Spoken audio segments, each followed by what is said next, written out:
नमस्कार, संजना यादव अपने YouTube channel पे आप सबका स्वागत करती हूँ दोस्तों। कि एक मैं नाच गीत लेके आ रही हूँ। अच्छा लगा तो लाइक सब्सक्राइब कमेंट करना दोस्तों कि कैसा लगा। तो चलिए सुनाते हैं। पीरात बाई पेट राजा भौरी लगाए दा, पीरात बाई पेट राजा भौरी लगाए दा, पीरात बा पेट राजा भौरी लगाए दा, भौरी लगाए दा। सास के खियाए दा, ससुर के खियाए दा, सास के खियाए दा, ससुर के खियाए दा।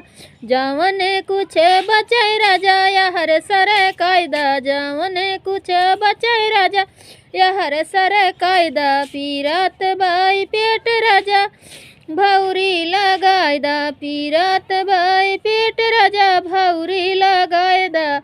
जेठ के खियाए दा, जेठान के खियाए दा, जवन कुछ बचाए राजा हमका खियाए दा, जवन कुछ बचाए राजा हमका खियाए दा। पीरात बाई पेट राजा भौरी लगाए दा, पीरात बाई पेट राजा भौरी लगाए दा, भौरी लगाए दा राजा भौरी लगाए दा। देवर के खियाए दा, देवरान के खियाए दा, जवन कुछ बचाए राजा यार सर कायदा, जवन कुछ बचाए राजा यार सर कायदा।